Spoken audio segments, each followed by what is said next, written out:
mo kí gbogbo ẹ̀yin olólùfẹ́ tí ẹ wò mí mú kí gbogbo ọmọ Nàìjíríà pátápátá látòkè délẹ̀ nílé ni lókè òkun ni lẹ́yìn odi kí n pé ẹ kú àárọ̀ ẹ káàsán ẹ káalẹ́ ẹ kú gbogbo ìgbà ẹni ọjọ́ ajé fi lé wá sílé o a fi ọ̀dẹ̀dẹ̀ wá ṣe ọ̀dẹ̀dẹ̀ a fi gbogbo ibi tábà wà a fi ṣe gbogbo lágbára Ọlọ́run bá ọ̀dẹ̀ kí wo wá pé a kó ti ogun coronavirus tó ń jà rìnrìn àní nípìnlẹ̀ o àní nípìnlẹ̀ nǹkan kan ni ó dùn mí jù láyé tí mo lè mọ̀ pé mo máa dùn ọ̀pọ̀lọpọ̀ àwọn èèyàn míì náà bẹ́ẹ̀ ọ̀pọ̀lọpọ̀ àwọn èèyàn náà jáde tó ń ṣe dáadáa fún aráàlú náà ọ̀pọ̀lọpọ̀ àwọn èèyàn ni wọ́n jáde tó ń ṣe dáadáa fún aráàlú àìmọye báǹkì ló wà ní Nàìjíríà yìí o ṣe pé every branches wọ́n mọ iye customer tí wọ́n ní to render a little help fún àwọn customer kọ̀ọ̀kan they cannot do it including àwọn tá à ń sanwó gan fún àwọn insurance company tẹ́pọ̀ owó gan lásán là kàn sọ fún wọn gbogbo nǹkan láyé náà ìjọba lè fẹ́ kó ṣe ìṣèjọba ò ṣe tiẹ̀ ní tá a bá ń sọ̀rọ̀ tá à ń sọ̀rọ̀ jẹ́ ká fọ̀rọ̀ sí ara wa wò náà gbogbo àná ọba ẹjọ́ sọ yìí èèyàn mélòó nínú wa ló ń sanwó orí mélòó nínú wa ẹlòmíì ò san kọ́ bọ̀ rí bó ṣe kó bílíọ̀nù tó kó jọ tó kó pọ̀ rí wọn ẹlòmíì ò san rí àìmọye ẹsẹ̀ láti lọ́ amẹ́ni àtọ́ náà ọmọ ẹgbẹ́ they cannot do a little help fún àwọn ọmọ ẹ̀ńbàṣì wọn tó wọ́n ń ṣẹ̀ṣẹ̀ láti lábẹ́ wọn ṣé àwọn eré táwọn sọ yìí ṣé wọn ò dáwó ní every Sunday wọ́n ń ṣẹ̀ṣẹ̀ láti wọn àbí churches wọn àbí wọn àwọn tó ń sọ wọn fẹ́ ṣé wọ́n ṣe àìmọye churches la rí nílùú òyìnbó náà tí wọ́n fi hàn wá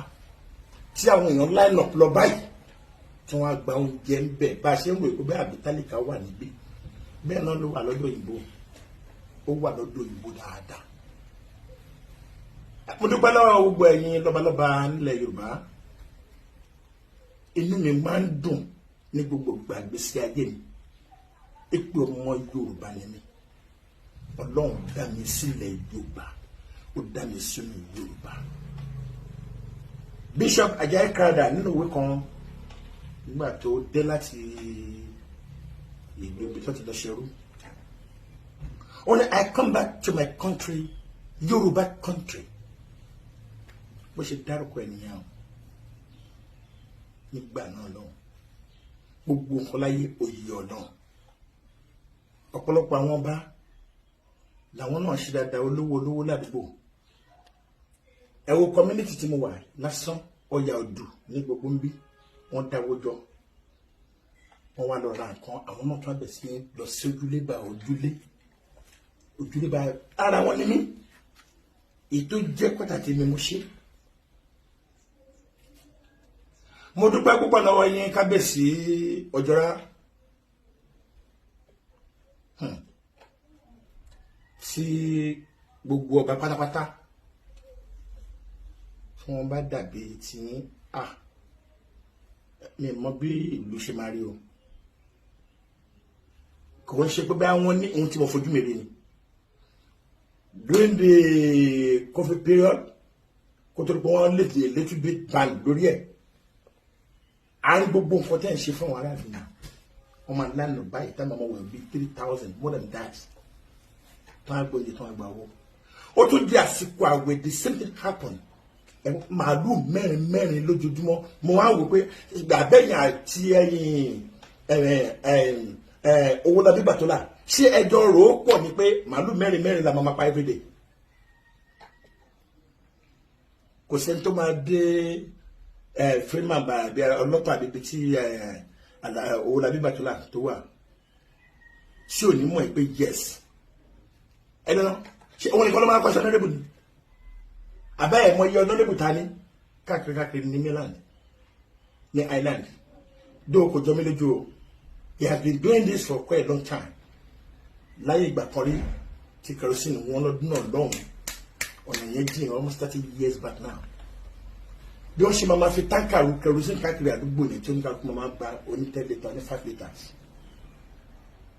pé ẹ máa fi dáná lé kò fẹ́ ìyàrá fún yàn going to 80 years old now gbogbo tí bàbá yẹn ṣe láti gbà yẹn ó sì tún continue ó yìí ṣe lọ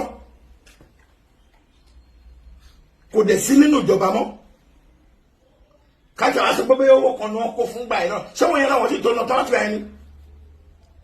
ẹni tá a dá pé kó ṣe dáadáa ó máa ṣe dáadáa o èèyàn tá a dá wípé kó ṣe dáadáa láyé ó máa ṣe dáadáa mo dúpẹ́ púpọ̀ lọ́wọ́ yín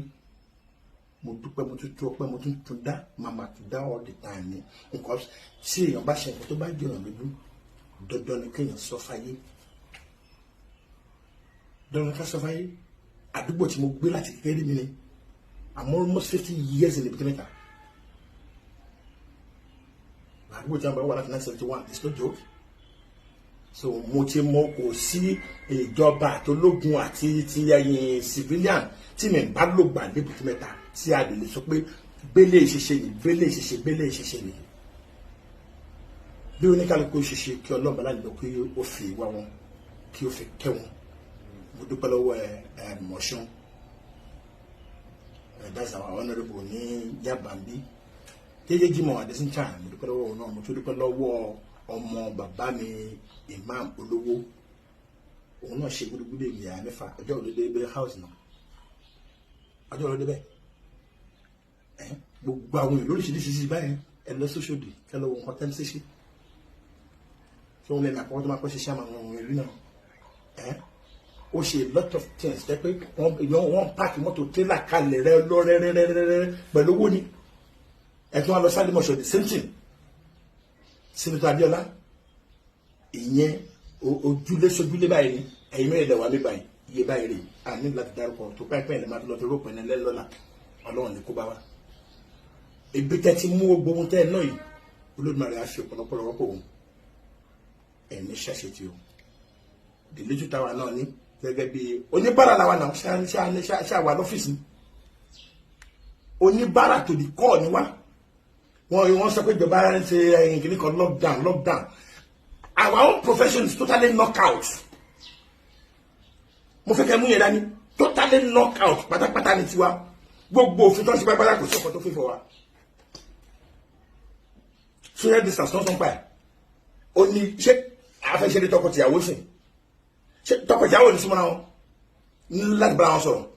àbí wọn ní bá wọn sọ̀rọ̀ àbí wọn ní bá méjì wọn sọ̀rọ̀ àbí ìyàwó ní wá kí wọn tí wọn ní gbogbo kò sí pé akọ̀tì ẹ̀fẹ́ shoot lásán ìgbọ́n àwọn kúrò wà lásán ti lọ bẹ́ almost 12 káwọn ti sọ wá kí ìsìtàfẹ́ wà ní research ṣe ni pé ọlọ́run nìkan ló lè fi mọ́lẹ̀ rẹ̀ hàn wá ọlọ́run ọba láyé lọ òun lọ́ba tó ń ṣe bọ̀ lánàá níjẹta ní ìbẹ̀rẹ̀ ọjọ́ ayé ó ń ṣe lẹ́nu ó máa padà ṣe lọ́la ibi àárọ̀ ibi ẹ̀sùn ibi alẹ́ ibi gbàkúgbà kò ní fi pa alágbá lọ́run torí pé kí ni ọ̀nà tó ní kálukú ń gbà báà náà ṣe wà imam ni wá pastor ni wá the same message pé wọ́n pass across in fact tí wá tó ju ti àwọn imam àti pastor lọ in the sense pé the only people that you stand before them nìkan lè ń bá sọ̀rọ̀ nígbà náà lọ everything tá a bá ṣe wà gbogbo àgbáyé ló máa wò ìlú tí yàrá ya mi ò dérí tí bàbá ńlá ìpọ́nrẹ́ bàbá mi ò dérí wọ́n wò mí ń bẹ̀ wọ́n mọ ohun tó ń gbogbo lé ní tẹ́mi kò dẹ̀ tí ì débẹ̀ tí ò dẹ̀ láìpẹ́ kí n dẹ́nu mi fi máa fi jáde láyé.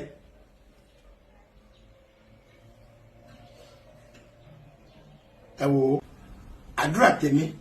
fún yín ni pé gbogbo ohun tí ẹ kò fẹ́ tó ń bà ẹ́ nínú jẹ́ èmi nìkan lọ́wọ́n bá kó fàwé ẹ̀yà o gbogbo tí ẹ fi dùnnú ń kójọ kẹmọ́ gbé ta tẹkuntẹkun sùlẹ́jà lálẹ́ wa lè kíra mi ẹ̀wọ̀n ní ìfìlera lórí ayé yìí sùlẹ́jà lálẹ́ wa lè kíra mi ká má fi ta lórí ayé wa ká má fi ràn